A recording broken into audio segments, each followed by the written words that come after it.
My name is Krishna Vij, and I'm excited to moderate this discussion with industry leaders who are at the forefront of this execution.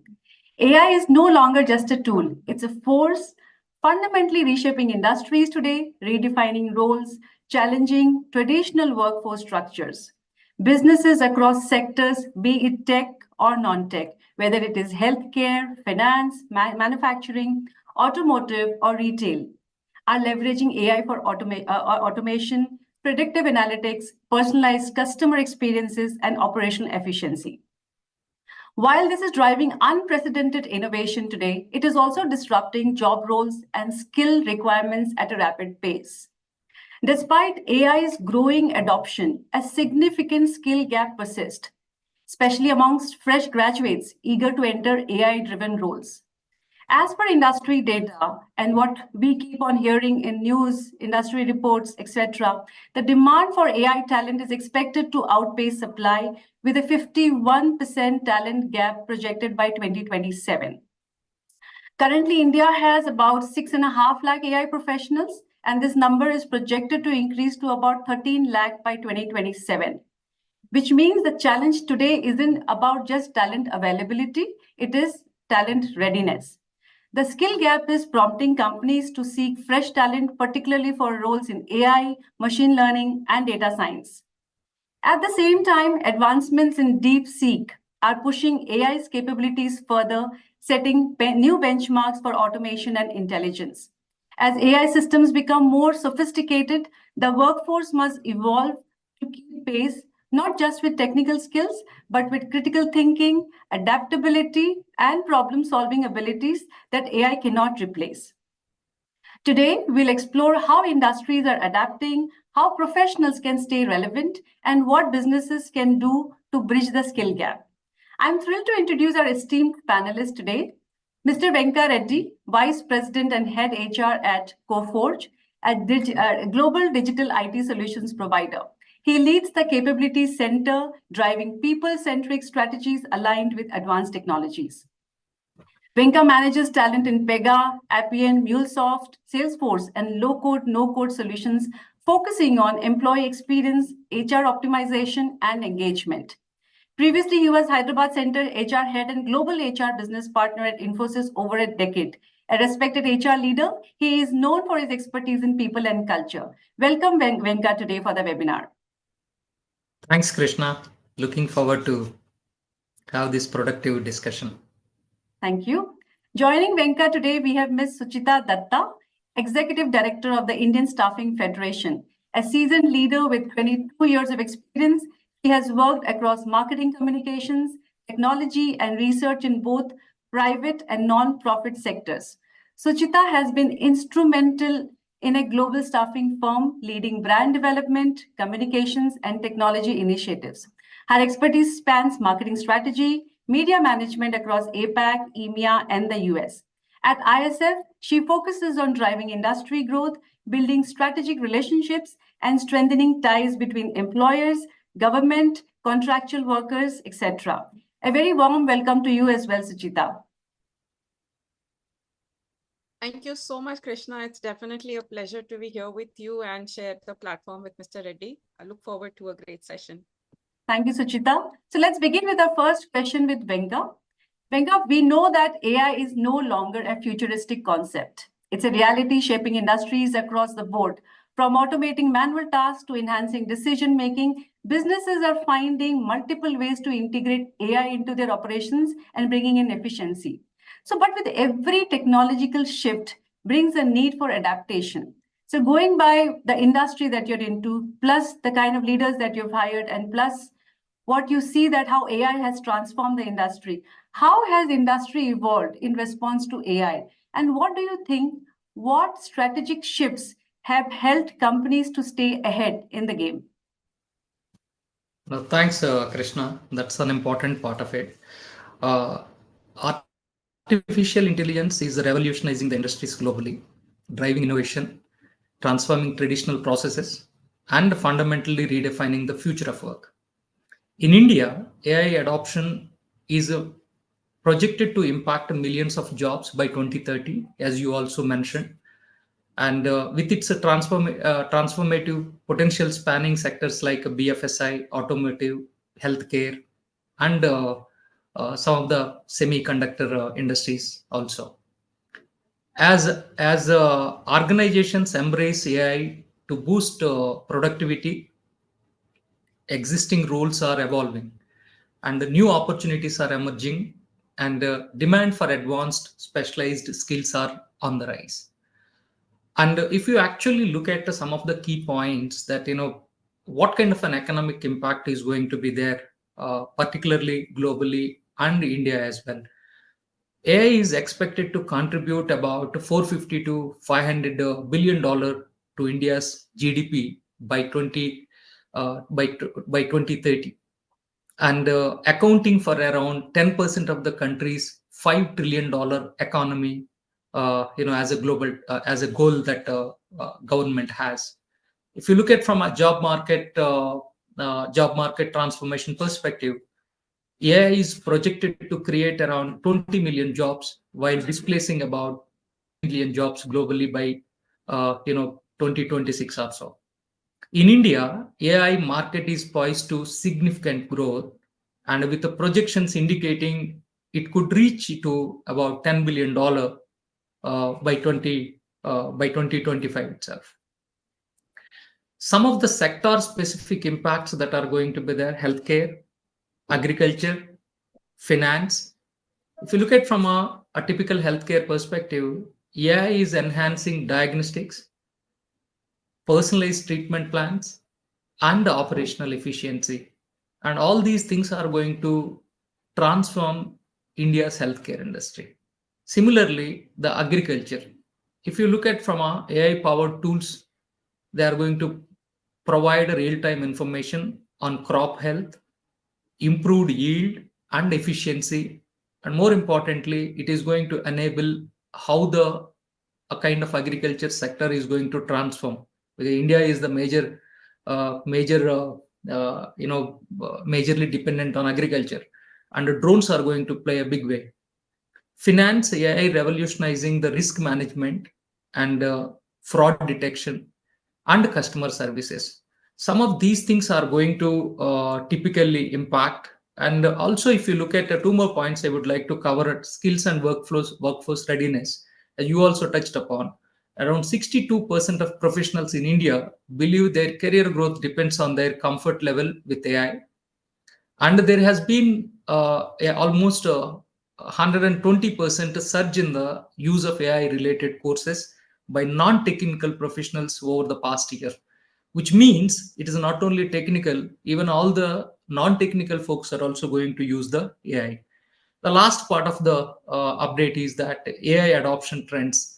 Increased government support through initiatives like the National AI Strategy and AI Research Centers are going to pave the way for AI adoption. And also growing AI startup ecosystem with the companies developing innovative solutions in areas like computer vision, natural language processing, and machine learning. All these are going to accelerate the AI adoption.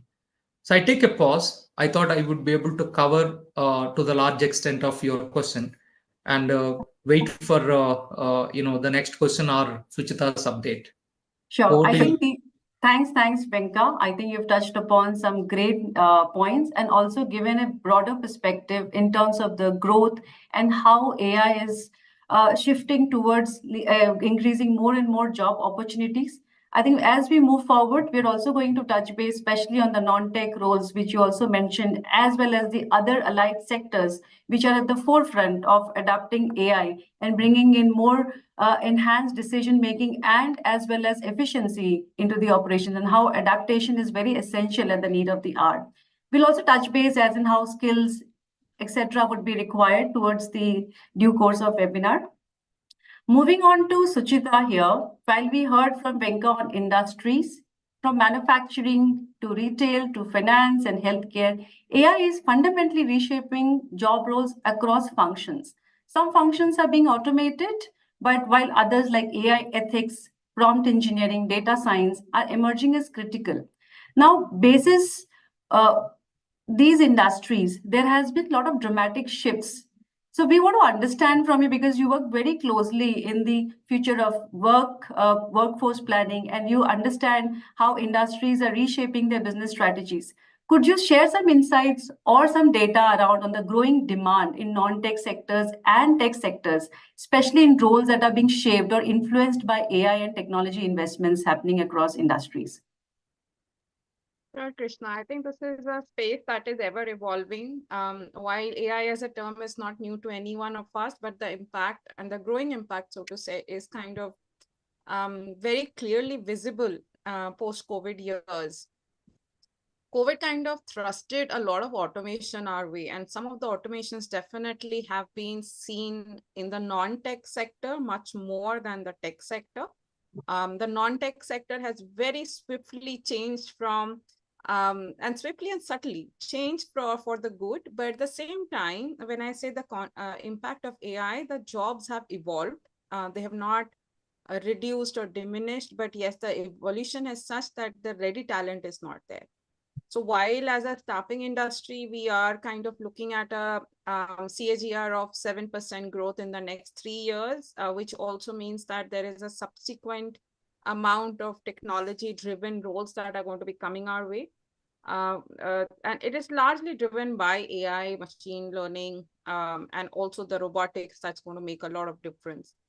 The way the global changes are happening, specifically post the geopolitical tensions had started, and now that it is kind of looking like it should have a little bit of a settlement in the next few quarters, the jobs are going to be increasing.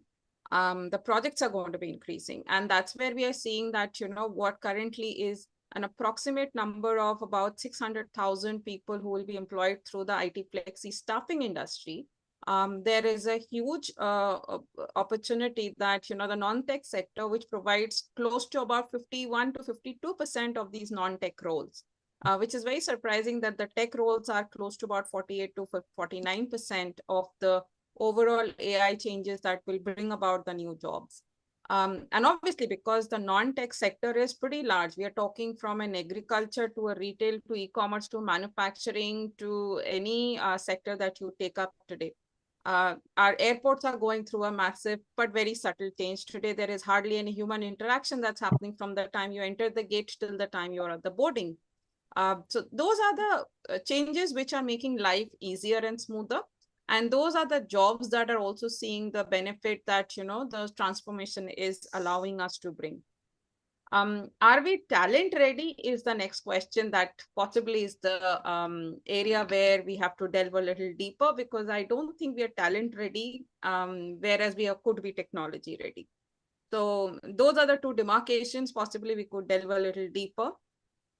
I feel there are certain states which are doing a lot of massive work in terms of not only bringing up the talent, but also ensuring that there are certain activities that are being done with the industry, wherein the skills are being developed and the industry is being brought up as partners to ensure that this growth and the opportunities are well milked while we are in the process of creating these jobs. So obviously Karnataka, Telangana, Maharashtra, we see them, and Tamil Nadu, we are seeing them make a lot of progressive decisions being taken, not to leave behind any of the others who are putting in the effort. It's also because the hubs of most of the IT companies are here, and they happen to take the lead in most of the technology changes. The non-IT sector follows very closely, and they would definitely be bringing in a lot of job roles from where we see today to in the next 3 years for sure. Hope I have been able to address as a setup for this webinar that's happening today. No, absolutely, Suchita. These were some great points. And you also touched based about, especially on the non-tech sector and plus the skill gap and how companies are reshaping their strategies. I want to ask a follow-up question to Venka on the similar subject, because he closely manages the overall workforce planning. And we also spoke about skill gaps being there on the overall artificial intelligence workforce. Now, today, every organization is stepping into building in more augmentation. Companies are redesigning teams, looking at a different workflows, even leadership structures to integrate AI effectively. We've seen so much of leadership hiring. New roles have been created to be able to drive AI leadership, AI workflows, AI integration across businesses. So, Venka, what is your thought about that? What are the trends that we are seeing that will help drive these changes? And how is that businesses are looking at rethinking their workforce planning eventually? While there is a skill gap that is existing, but we need to have those teams. So, what are companies doing and thinking, and how are they planning the overall workforce eventually? Any thoughts around that? One is that AI has automated the routine tasks and improved decision making and created new job roles.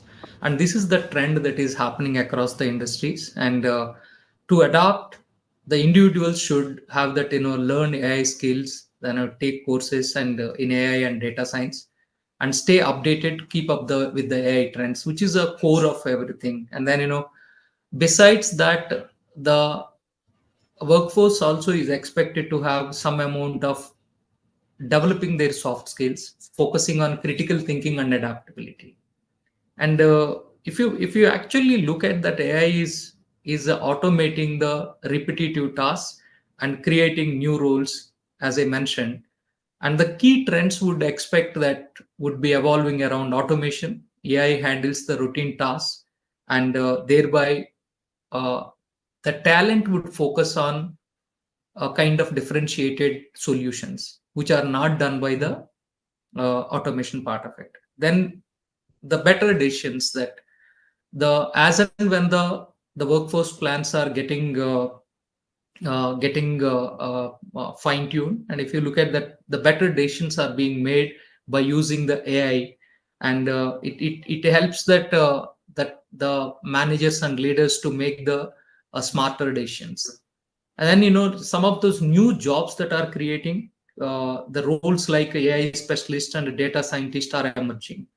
And these are the trends that are taking, and any workforce plans are built in line with the adoption of the organization. And coming to the leadership, we need to create those plans and catch up to the technology wave that is happening, and particularly in the AI area, which are going to be very, very helpful, Krishna. Thanks, I Venka. hope. But I'd like to ask this question to both you and Suchita, linking it to what you spoke about workforce planning. We all are agreeing that our country is at the forefront of AI adoption. You also mentioned about startups and enterprises investing heavily. In fact, there are budgets that are being allocated across companies. But as AI reshapes industries, the question still remains, will it create more jobs than it eliminates?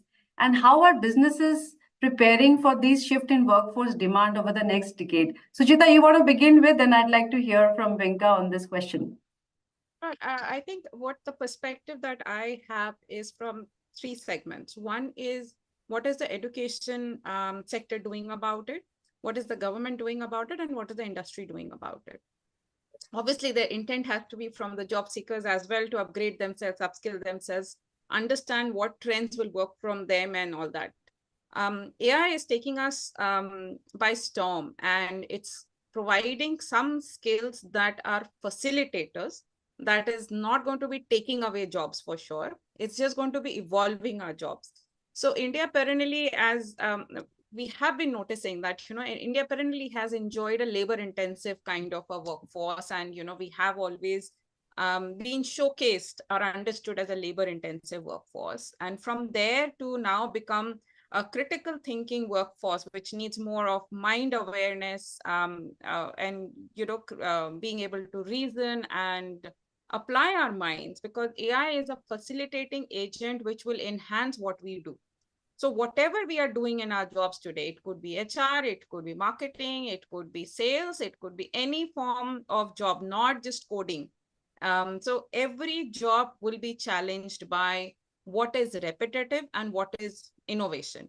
Anything that's repetitive will be taken care of by AI. Anything that needs innovation, that needs a little bit of thinking, creativity, further improvement, where human intervention is really required at this point of time, those are the kind of jobs where people will be required to enhance those and make them themselves more productive.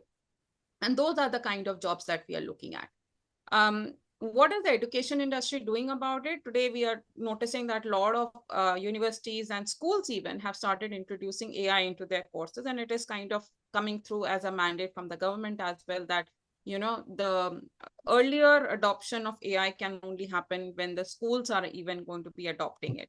So the children today that we see are having, some of them are having multi-billion business today as startups, and it's surprising that 5-year-olds, 15-year-olds are having such business concepts in their mind. It's absolutely mind-boggling, but quite heartening in another way. On the other side, we are seeing the government is putting in that B79 hubs where more AI related innovation is being taken place. And MIT professors are involved, Indian best minds are involved, industry is involved to create this hub, which could come in as a great competition to the current platforms like ChatGPT and hopefully to the Deepseek as well, which we might touch upon a little later. Now, coming from the policy perspective and government perspective, while it is something that is evident that they have an interest to evolve further, I think the quicker adoption that is happening is through the industry. Industry understands what they need as their own projects are coming in a big way, which direction the projects are going. So they are also investing into skilling and upskilling their own talent, and also bringing into a talent that can be easily upskilled into those AI specific roles. Now, while we are talking about the investments and the talent part of it, I understand that a lot of it also depends on the awareness of what kind of job skills will suit a individual. So as I said, we need to be now looking at only 2 skills. Am I innovative, or do I prefer a repetitive job? Anything that's repetitive, definitely you are in a situation where you will be challenging a job retention. Anything where you're pushing yourself to create creative thinking, innovation, critical analysis, it doesn't matter you're in a leadership role anymore. And I'll just give a very small example of what I heard in a recent conference that we hosted, where a great leader, HR leader said, now I have 22 resources, and out of that, 6 are bots. So we do an appraisal of everyone together. So we were kind of wondering, how do you appraise a bot? And the appraisal actually happens in the form of the investment that will go into the bots for them to be more enhanced in terms of performance. So if you see now, it's no more a human being versus bots, it's human being and bots together. That's the future that's going to happen. So yeah, that's where I would leave this question at possibly. I'm very happy to hear where the conversation is leading to, and thank you, Suchita, for bringing up such an interesting example.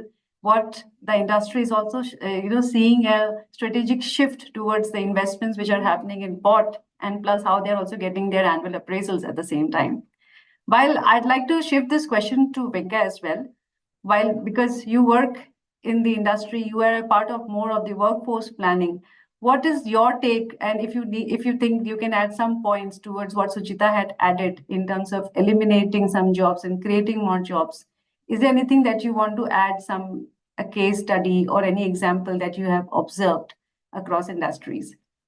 Very interesting. I echo with what Suchita said, and primarily what is happening, companies are trying to upskill the employees on a large scale with regards to AI adoption. I would like to share an interesting kind of an example so that, which would give a larger perspective on how AI can, transform in a simple way. Look at the guy, coming back. Look at the guy coming back from abroad, and trying to transform the kind of from a overall agriculture perspective. And typically, what happens is that many people think that this is where the traditional industries are, like manufacturing and finance, have been successful several years, and where the overall AI adoption is going to be slightly different, right? And in agriculture sector, assume that a guy is coming from a kind of a city, going to a kind of farming site, and where he sees typically what you call the kind of example that he can look at the crop health, and he can look at the kind of using the drones, and how a pest kind of a thing that is spoiling the crops, and the yield is reducing, cost is going up, farmers are facing an immense challenge. And in that case, the AI engineer is going to a village, trying to work with the farmers, and trying to give them a kind of a model where drones will go and kind of the monitor the crop health, and look at the crop cycle, look at the any pest is there, or look at the water levels of the crop, or look at the kind of that whether it needs any specific care, and where a farmer might be using the same resources, and also trying to look at the enhancing the crop quality, and also enhancing the yielding level. And initially, the farmers may not be able to understand if the AI engineer is going to sit with his team and trying to help, and where they see that the crop is improving, where the crop is transforming, and the yield is improving. And that is where the farmer will see higher productivity levels, and also look at the quality of the farm product, and kind of that the overall technology that is being used, using the drones, using the AI. And think of for a while a country like India, and a large number of people who could be able to move into that side is going to be a significant transformation for the country, and also creating a lot of employment, and also bringing an example that is going to transform the whole country. And on other side, today the news says that India is going to become a major supplier of talent to the world market. And India is a talent factory. What I keep saying, that India is a talent factory. Look at the kind of engineers that are available in the country. If they are going to be trained on AI, and the world needs more of a AI trained the talent. And that is another area where a country like a massive populated country like India is going to have a more talent with the AI skills, is going to go to the world, to supply the talent. And these are the two examples. One is that where we become a kind of a talent factory that supplies the a talent to the world market. Second, also trying to look at, besides those traditional industries, it also will go back into a transforming primarily the agriculture, healthcare, and manufacturing sectors. These are going to bring in wide variety of opportunities to the country, Krishna.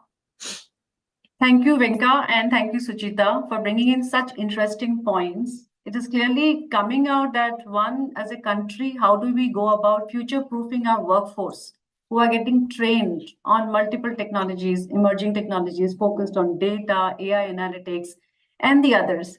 While Suchita also stressed upon the fact that how government is putting so much of initiatives towards blended learning, hands-on training, industry collaborations. These are some of the key drivers that will help us, one, to build an AI related workforce, and eventually we can look at also bridging the gap between the demand and supply. So, of course, Suchita also spoke about great initiatives driven from the education institutions and training providers can also play a crucial role in bridging the skill gap through curriculum alignment or certain certification programs and continuous learning. I think we are getting to hear some very interesting data sets and pointers from the both of you. I'd like to move to a little different perspective, and that is something that we've been reading in the news for the last 2 to 3 days, and I'd like to take your perspective. While been hearing that AI language models are evolving rapidly, with Deepseek emerging as a powerful contender alongside established models like ChatGPT-4 and Gemini. While all these models push the boundaries of AI-driven automation, reasoning, and problem solving, each has unique strengths in areas like efficiency, multilingual capabilities, and specialized industry applications. This question is for you, Venka. Deepseek has taken the world by storm, standing out in the competitive landscape of AI models. What we spoke. In your view, what makes Deepseek unique? And how do you see its capabilities shaping business adoption of AI? And what differentiators could make it as a game changer for industries integrating AI at scale? You can modify this question to the information that you want to share, but I thought this would be more relevant for me to ask you. This is very important thing to the conversation, as Suchita also touched upon, Krishna. Yeah. The AI industry has been significantly impacted by the emergence of DeepSeek, and in the last couple of days, which has more storms in the market. And if you look at that, it has been started somewhere in 2023, which is very recent, just about 2 years back. A Chinese AI startup that has introduced highly efficient AI models, and DeepSeek models such as like V3 and R1 are on par with any of those industry leading AI models which are from US, and are being supplied or serviced at a fraction of the cost of these models. And DeepSeek, that is where it is bringing a huge advantage to all the implementers, companies, and also to the practitioners. And the development has shaken the global AI landscape, prompting a reassessment of AI strategies and investments. In the coming days, this is going to be a big thing. And moving forward, the AI industry is expected to see an increased competition, innovation, and collaboration, driving further advancements and making AI technologies more accessible and affordable worldwide. And what does this mean? This means that a faster adoption, the way that there was a saying, right, pre-pandemic, the cloud adoption was supposed to take about maybe a decade. The same thing happened in 2 years, as Satya Nadella said.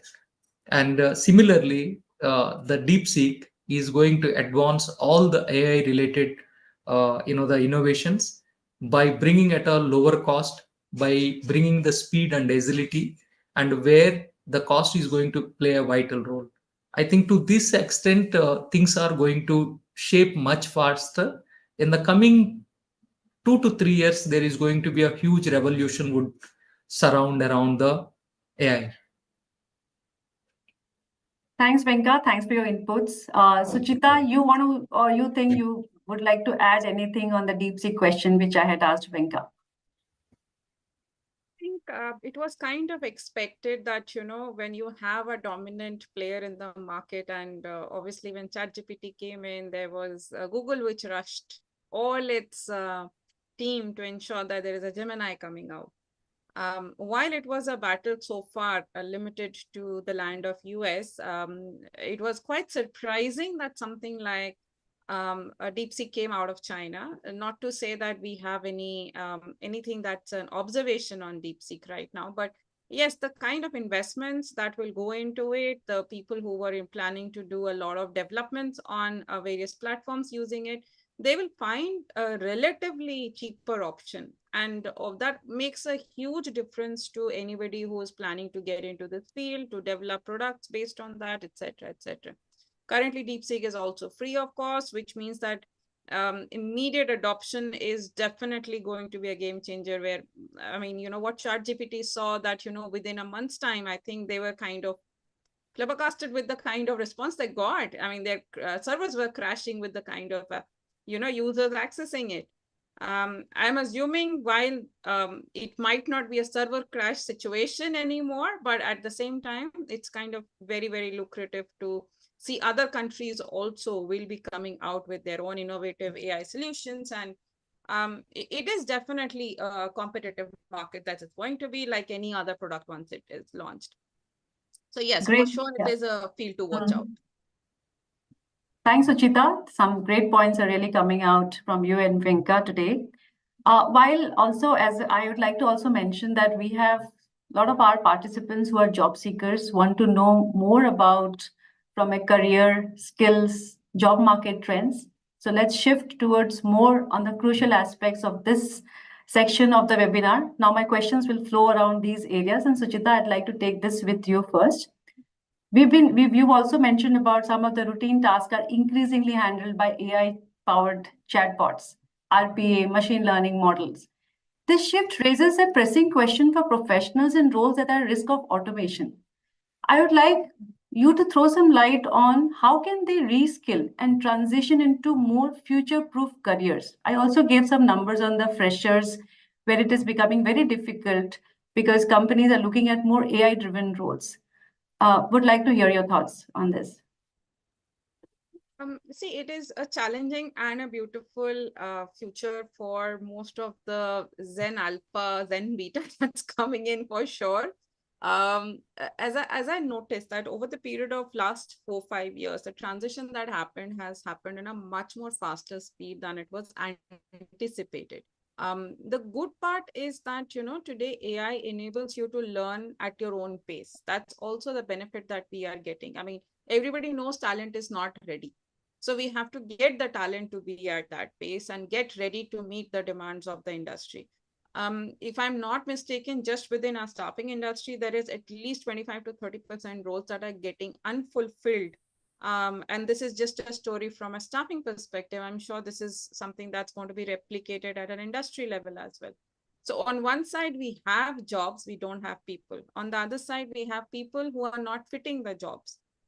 This has been a historical situation in India. I think in the last 10 years, that's all I've been hearing about. There is an employability gap. There is employment demands, but skills are not matching, because skills are something that is today the only currency that you need. And this is something I've been repetitively hearing and saying, that focus on gearing up as much skills as possible when you are young. When you are a fresher, because that's when you need to experiment and learn as much as possible. You do not know which skill will shape up your future. When somebody comes out as a fresher, even if you're an engineer, you never know where your interests will take you. I mean, I'm sure the three people who are sitting in this table, we did not think the kind of careers we have. We did not think this is where we land up until Mr. Reddy was sure. At least I wasn't. So, I mean, the kind of careers that were available 20 years back to what options we have now is like amazing. So today you can think of being a TikToker as a career. You have a career as a YouTuber. You can't even think of being a YouTuber 20 years back. I mean, who becomes a YouTuber and thinks of this as a career? So that's what I'm saying. The careers are evolving. It's just that for you to have the pulse of which one will work for you is a constant need of skilling and education. You need to be in touch with the learning ecosystem throughout your life. There is no point, and no point, I would say, even after 20 years of experience, I will say, okay, today I can rest in peace because I think I've done my education. Now I can focus on my job. I will be redundant if I don't keep myself upskilled. And that's the same, and at a much more greater speed, it will come to the younger generation. So just because you've done a graduation, or you've done your 12th, or you've done your engineering degree, you need to acquire further skills on whatever additional skills you can learn. Do weekend courses, do self-paced learning. There are millions of courses that are free of cost that are available. So one side, I would insist the job seekers continue be seekers, learning seekers, and that's the only way you will be able to figure out what will keep you relevant in future. One will not work after 5 years, something else will start working after what the future is, because the jobs are changing at a very, very fast pace. And when I say jobs are changing, it's not like the job will become redundant. The job will get enhanced. And one of the examples that I've heard from my erstwhile seniors is there was a time when there was hand fan, and there was a man required to, move that hand fan. Then it became a ceiling fan. You needed a technician. So the hand fan person must have learned something to become a technician for the ceiling fan. Then came the ACs. Then came a lot of other things. So it is an evolution that comes with the nature of work.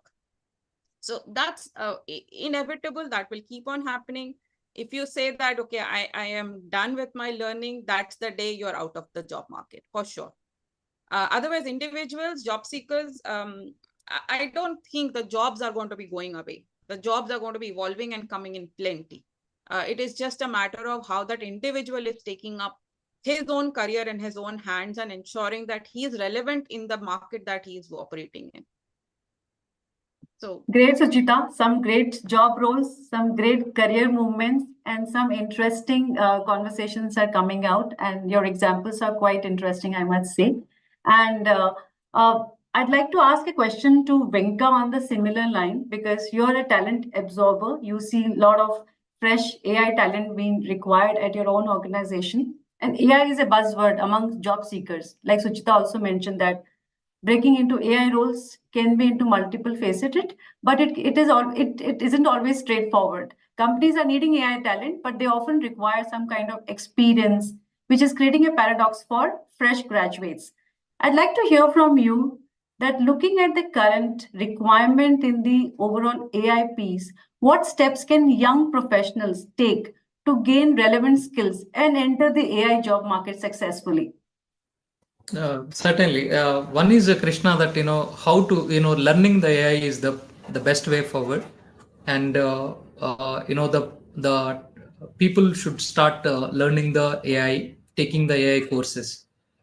The second one is that getting the experience. How do they get the experience? Trying to be doing some internships and some projects, and trying to go through some use cases, and looking at the ways and means how to bring that the AI part into the job. That how those repetitive tasks can be automated and where AI can be used, and that is where the faster adoption will come, and they would also get more experience around it.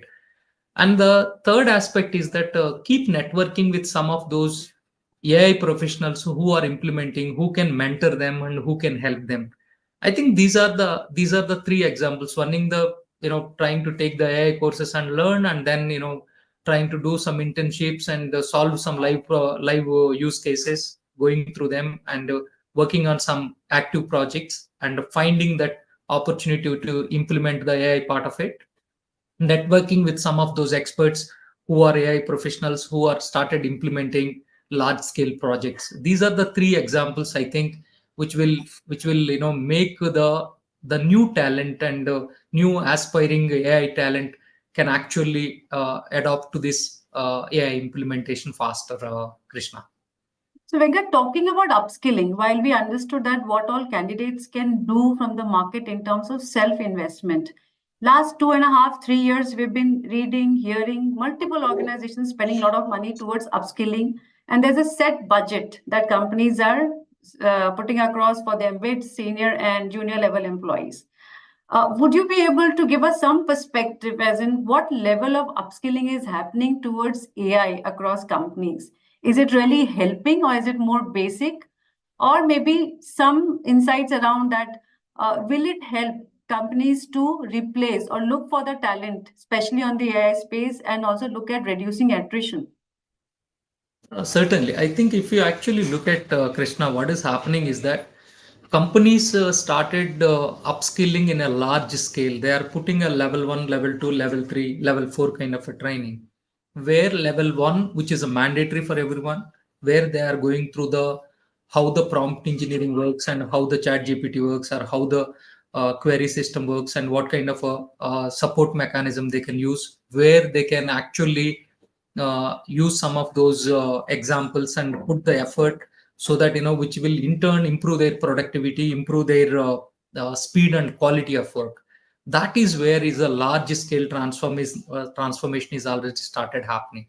Second one is trying to identify the areas where they can implement, and where they can apply that AI knowledge to improve the transformation in the respective project, and in the respective the area of development what is happening.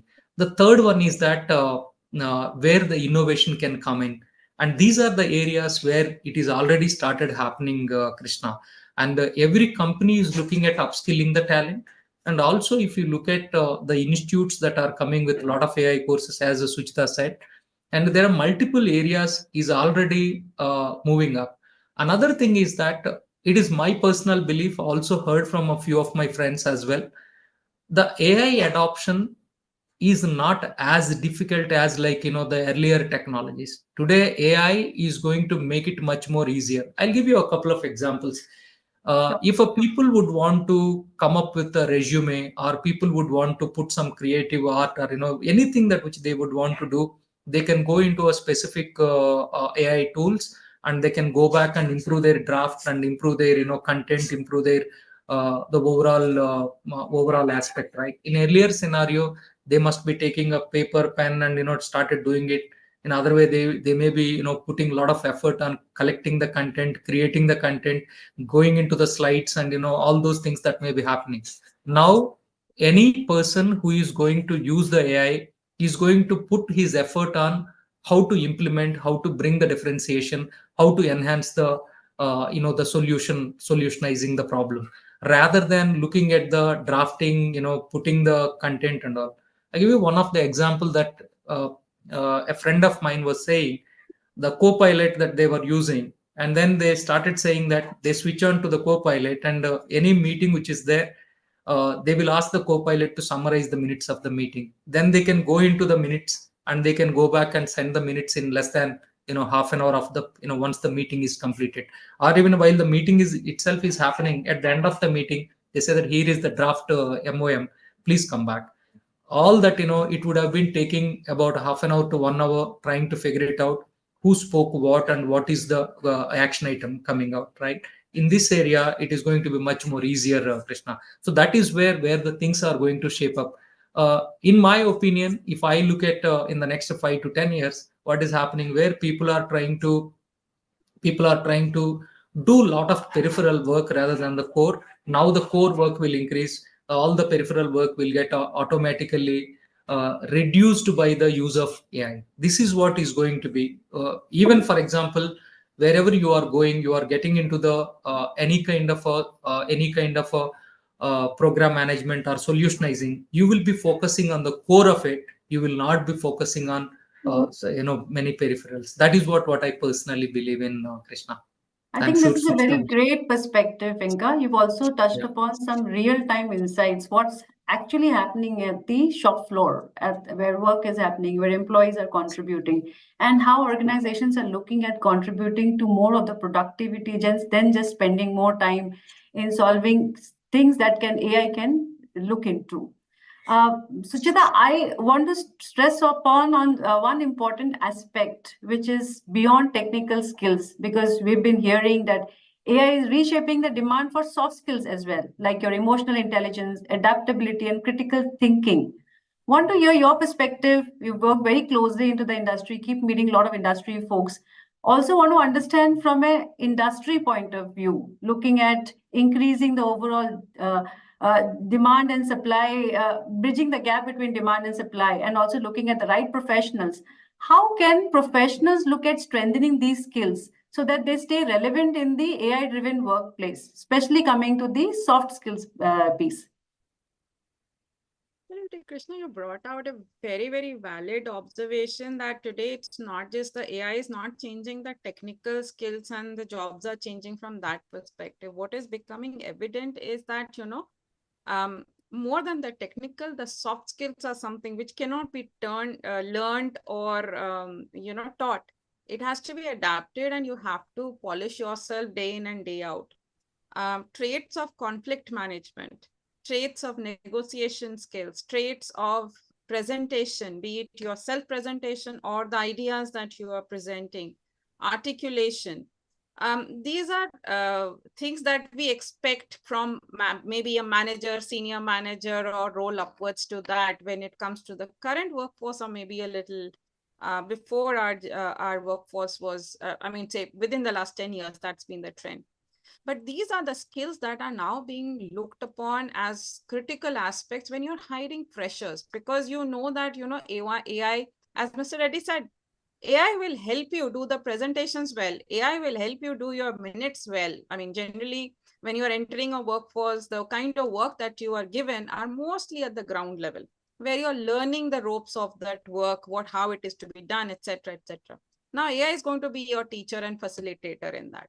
So when the work is getting the facilitation, which means that your intrinsic skills, which are more of your personality skills, and behavioral skills, those have become more important, and it has got nothing to do with the tech industry, non-tech industry. Yes, if you're in a front-ending role, even if at a junior resource, the sooner you can come into a front-ending role, your communication skills, your articulation, your presentation becomes very important.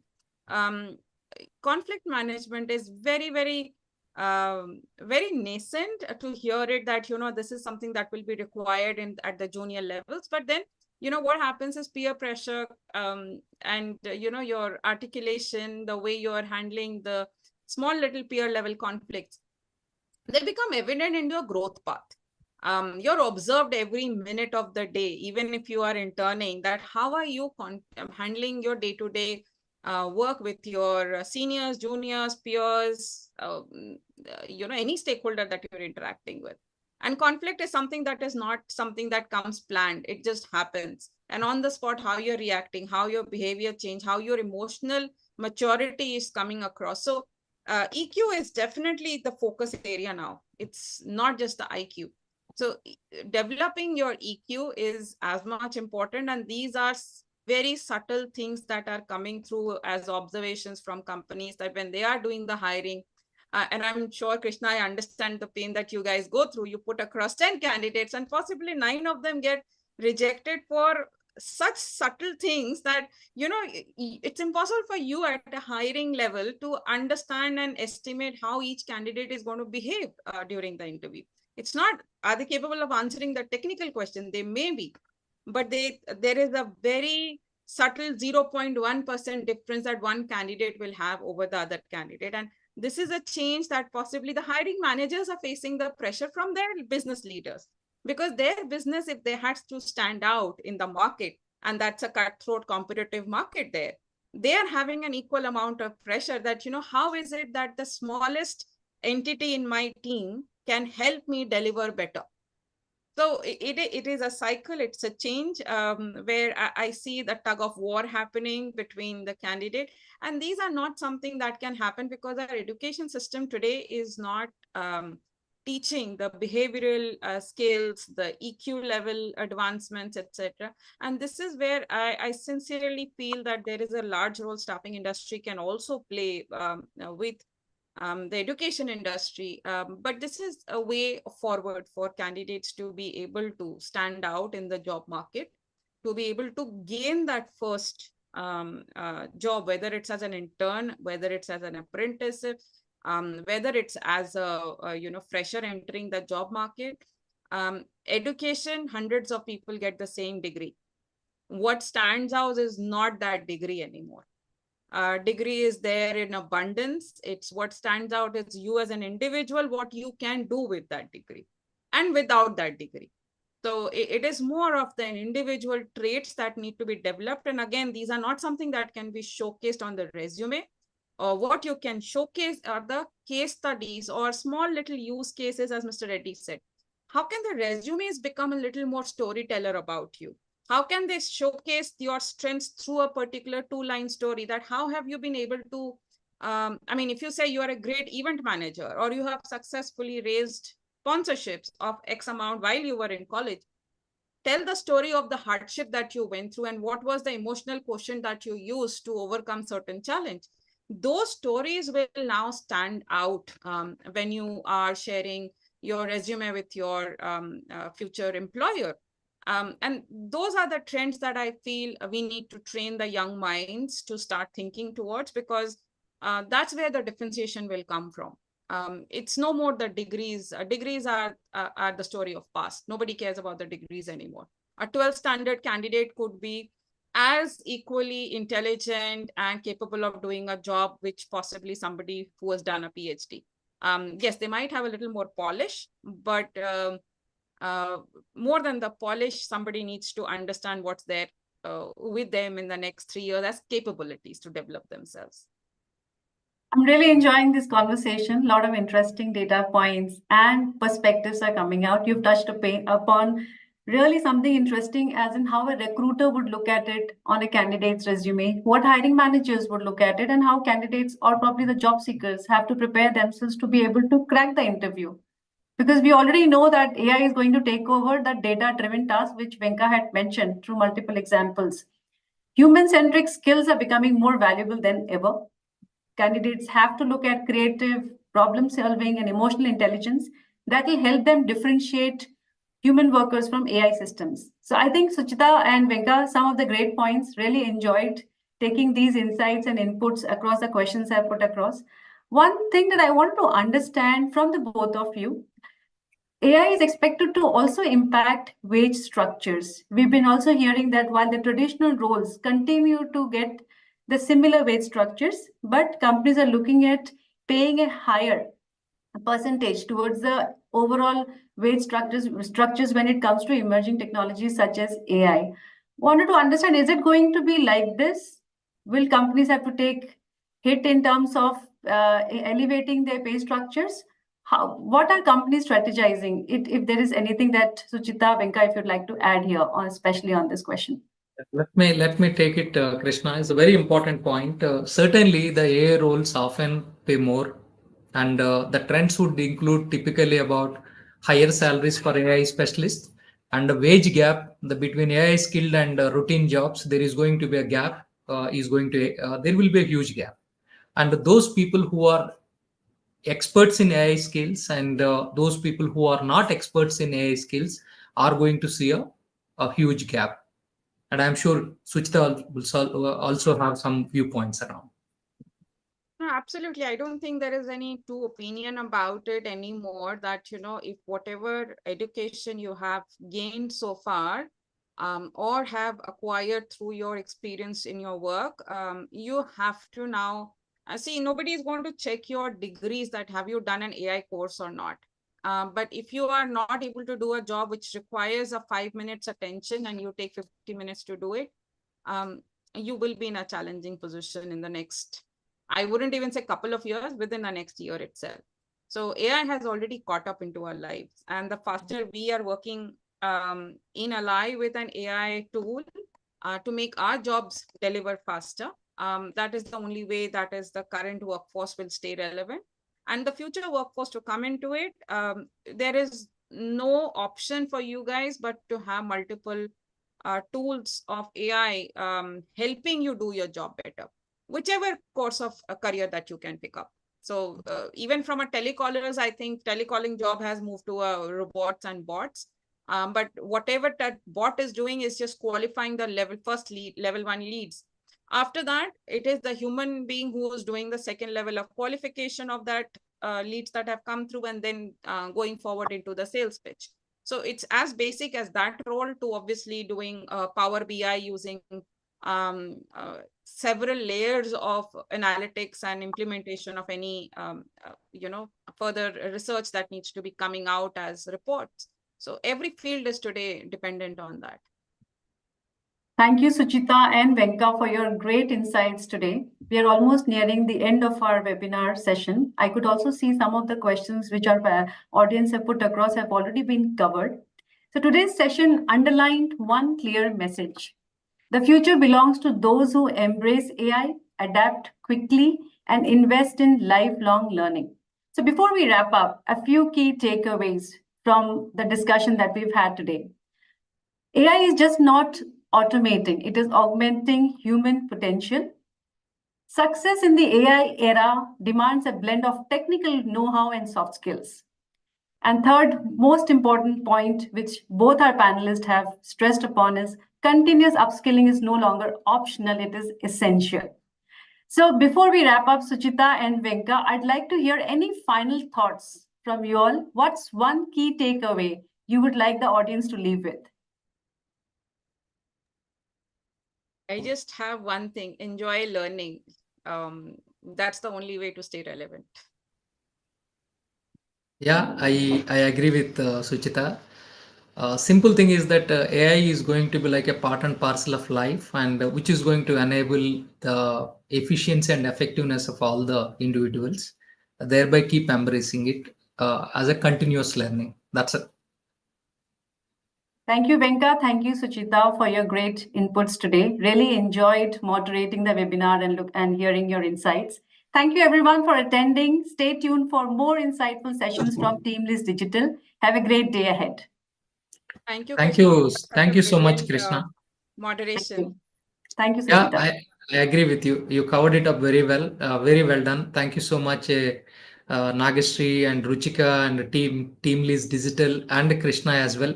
Thanks, Suchita. I did learn something from you as well today. Thank you so much for this productive discussion. Thank you, Mr. Reddy. It's been a pleasure connecting with you. I hope to stay in touch with you. Thank you so much, Thank you everyone so on much. TeamLease Digital team. Thank you. Thank you. Thank you. Thank you so Bye-bye. much.